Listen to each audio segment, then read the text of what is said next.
Les, I got to get into the Bigfoot stuff. We got to get deeper into this. What do you think this creature could be? Do you think it's real? What are your thoughts so far? Because you've gone into this quite deeply, I think, or not deep enough. Yeah. Well, and probably not deep enough. I mean, it's how deep does the rabbit hole go, right? Right. You're asking the $1,000,000 question. We could spend the next 14 hours talking about, let alone. Bring it on. Once you start researching this phenomenon,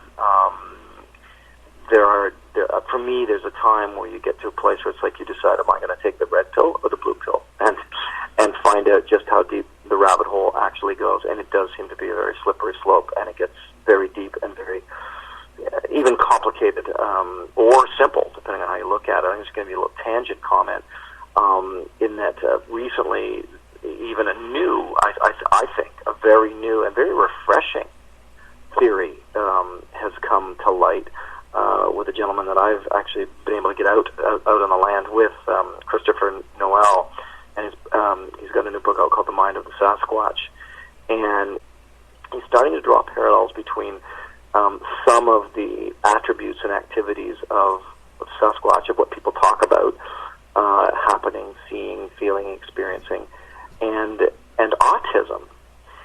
And the interesting thing about this is, if you want to play over on the left side of my scale, my arbitrary scale, and talk with people like, say, Jeff Meldrum and John Bindernagel, and talk about it being potentially a hominid species or a very intelligent ape, and you bring that into it, you say, let's take a look at some of these attributes, the swaying back and forth, the intense abilities, savant-like abilities.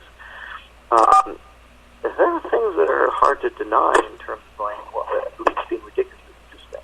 So this is brand new, as far as I'm concerned. It's one of the most refreshing new perspectives on what this phenomenon is that I've heard in a long time, coming from Christopher Noel, and he's focused on it. And Christopher is doing it with potential autism-like links.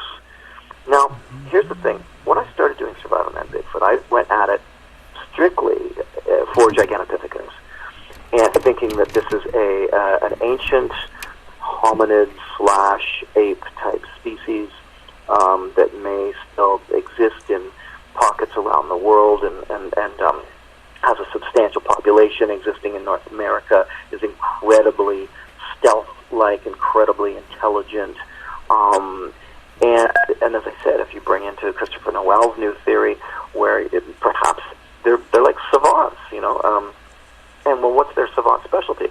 Well, perhaps their savant specialty is staying hidden. I don't know. I think we're looking at a hominid species with the kind of level of abilities that scare us. We don't want to know that something has more abilities than us for one attribute or another.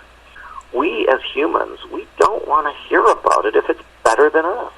Aren't we the top of the food chain? Aren't we the king of the castle? It scares us to hear stuff that challenges our own abilities. And look, we're awkward, hairless, we can't swim very well, we can't fly, our eyes aren't that great. There's a lot, we just got phenomenal brain power and dexterity with our hands, sort of thing. But we don't want to hear that there's a species, or potentially a species, of hominid-like creature that has abilities that are greater than ours in certain areas. Now, Sasquatch do not compose symphonies. They don't build cars. They don't build cities. They don't do any of those things. But maybe in their savant-like abilities, they do other things. And they have commanded this.